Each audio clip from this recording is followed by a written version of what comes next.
Hi, everyone. Hi to all my subscribers. Welcome to the Starting Over channel.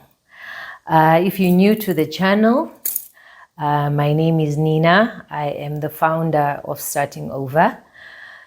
And you are welcome to this new community. This is a new channel, but we're very excited to have launched officially. It's a new year, it's 2025, it's January, a season of new beginnings, and we are happy to be part of it. As we start the journey, I shared already what this channel has been created for. I'll post a link to that video in my welcome to the channel introduction. And I recently also just posted on, just to establish a foundation for the channel, I've posted on our passions and our reasons for existence, trying to paint our vision and mission. So I'm doing that in a series of videos. This is part of that series. The video that you'll also see connected here is part of that series. It's a more formal presentation of what it means to be an underdog, and basically our mandate, the inspiration for our mandate as an organization and as a channel and as a community, and also just the levels that we will take our community family members through who are in the process of starting over in any aspect of their lives.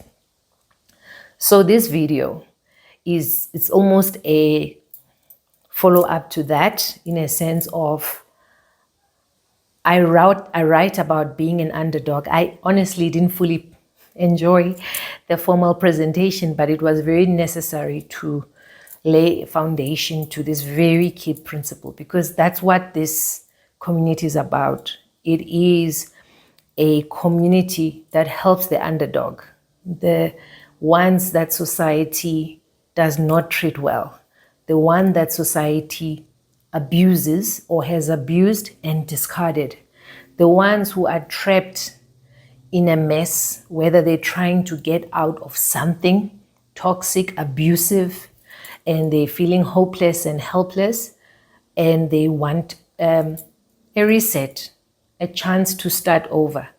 So basically, that video is very, very close to my heart in terms of just establishing the foundation of who do we aim to serve, the underdogs, and particularly the underdogs that are Black, female, and especially the younger demographic.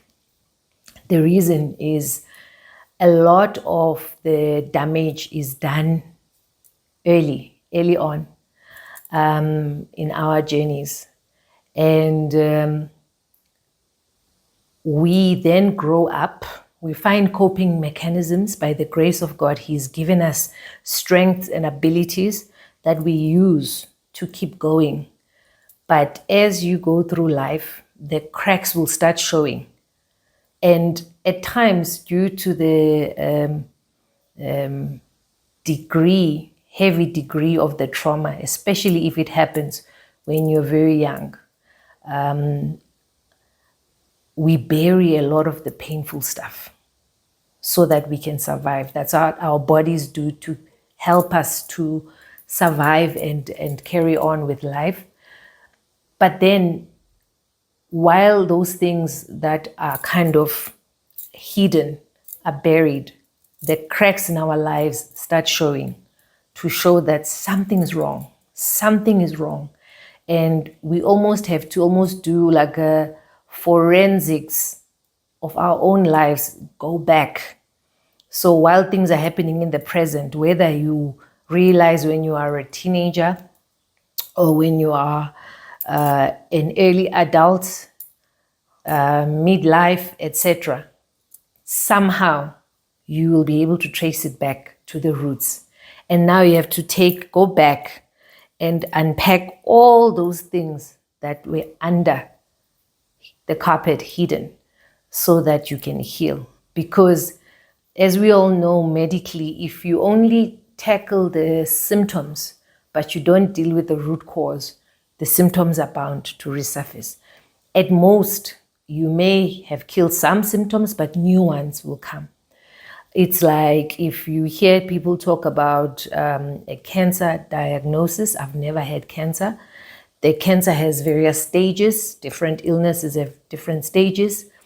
If you catch the cancer at stage 5, maybe it's already terminal. There's nothing doctors can do, no matter how much money you have. So you are basically sentenced to death while you are still alive. But if you catch it at stage 1, there's things that can be done to mitigate and even possibly completely remove it. So I think retracing the steps is always very, very critical. Back to the underdog. So underdogs, you will hear in the previous video, basically, they call it, other synonyms to underdog as victim, prey, little guy. It's the unseen person. It's the rejected person. It's the person that is weaker, and vulnerable. So I have a passion for underdogs because I was an underdog. And because of the bullying and the destruction brought onto me by people who tend to target underdogs, they provoked me into becoming a conqueror. I didn't know how much of a fighter I was until I got to my breaking point of saying, no, I can't, because I saw that I had advocates. Some people advocated for me and stood up for me, but they couldn't be around all the time. And so I had to learn to stand up for myself. And I moved from underdog to becoming an overcomer, to overcoming. Then I'm now a conqueror, not in all aspects of my life. I'm going to go through some just context slides here that I've done with my hand, taking a break from PowerPoint. So I thought I'd do my own handwriting here. Then I'll tell you guys and take you back on those slides and discuss more from a way forward perspective. So I've been an underdog. And I can relate to being an underdog so much. And so this video is to share my underdog story, because I think it's one thing for someone to give you a technical, academic, and professional view on something, but you want to know what they know, that they relate to you.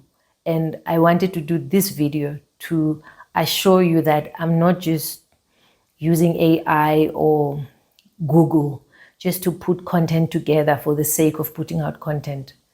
I've lived this, and it's very important to me that I share, because I think a lot of people, when they go through these things, they think that they're the only ones. I think anything where you think you are the only one, it's very personal. It's very offensive. It hits you hard. But the minute you know, oh, I'm part of a community, not that you want other people to suffer, but knowing that you are not alone. That's how God created us. We were not meant to be alone. The Bible says it is not good for men to be alone. So we are not meant to be alone. We find solace in community.